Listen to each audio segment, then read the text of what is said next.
Good evening, and welcome to Pakistan Today from our Islamabad studio. I'm Victoria Lane.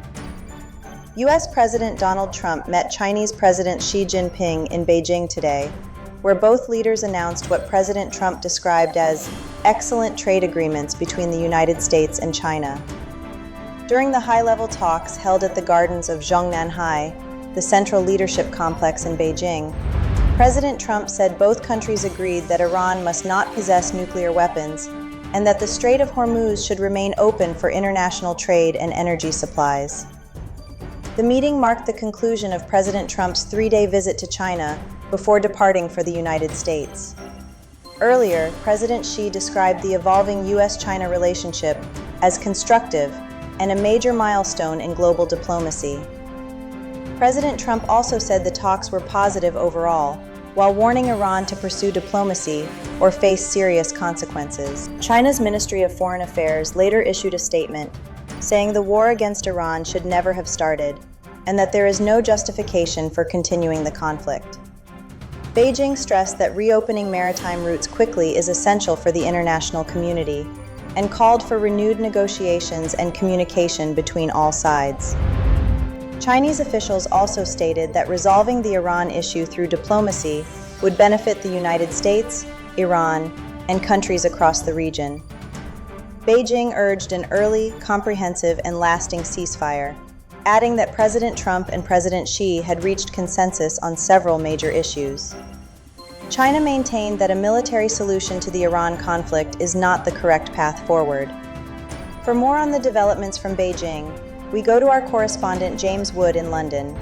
International reaction to the Trump-Xi meeting has been closely monitored across Europe and Asia. Analysts say the renewed diplomatic engagement between Washington and Beijing comes at a critical moment as tensions surrounding Iran continue to raise concerns over global trade and energy security.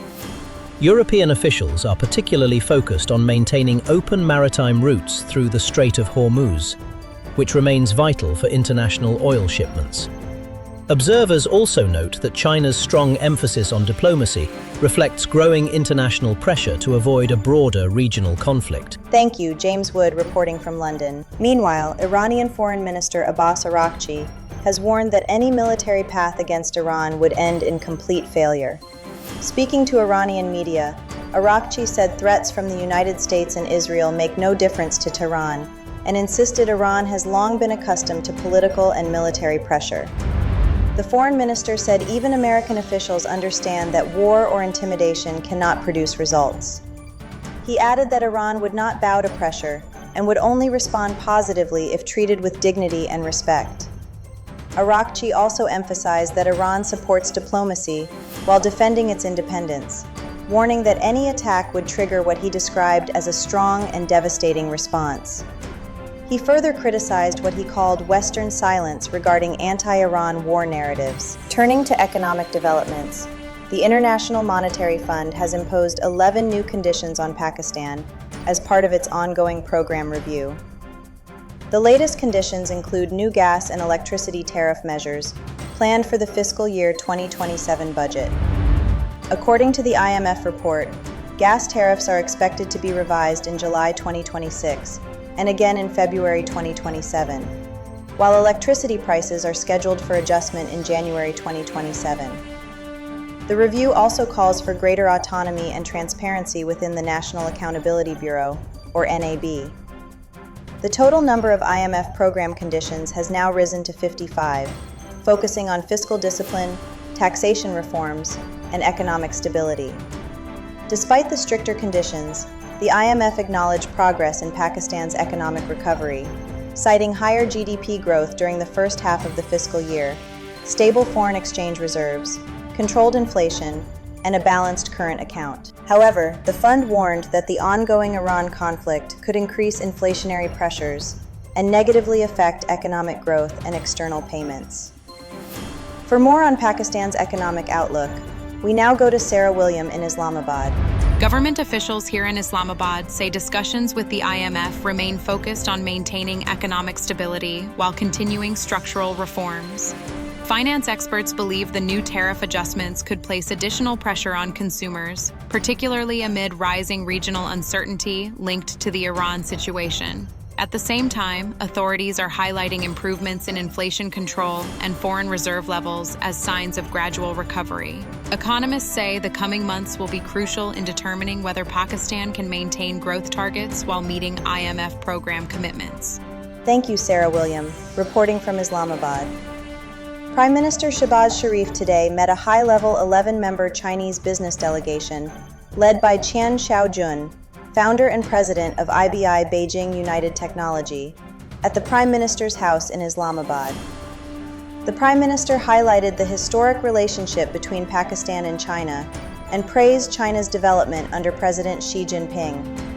Prime Minister Shehbaz Sharif welcomed IBI Group's decision to establish its digital economy headquarters in Pakistan, calling it an important step towards strengthening bilateral business cooperation. Qian Xiaojun expressed confidence in Pakistan's economy and said the initiative would support digital reforms while helping Pakistani small and medium-sized businesses gain access to Chinese markets. The visit follows the Pakistan-China Business-to-Business Investment Conference held during the Prime Minister's recent visit to Beijing. In another key development, Federal Interior Minister Mohsin Naqvi met U.S. Deputy Secretary of State for South and Central Asian Affairs, Paul Kapoor, in Islamabad. The meeting reviewed Pakistan-U.S. relations and discussed the evolving situation in the Middle East. Both sides explored expanding cooperation in security, counterterrorism, and counter-narcotics efforts. Mohsin Naqvi said ties between Islamabad and Washington have strengthened during President Donald Trump's tenure and are built on mutual trust and cooperation. He also said companies involved in the Reko-Dik project have been provided comprehensive security and expressed hope for the early restoration of direct flights between the two countries.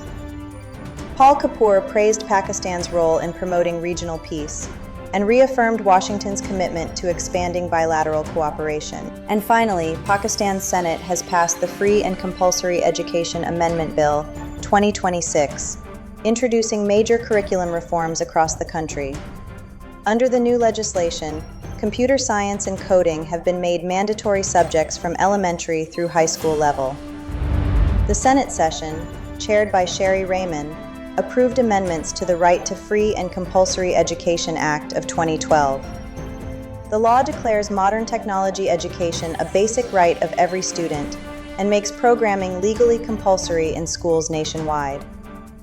Officials say the legislation is aimed at preparing students for the global job market and the growing digital economy. The new law has come into immediate effect. That's all for now. You're watching Pakistan Today. I'm Victoria Lane.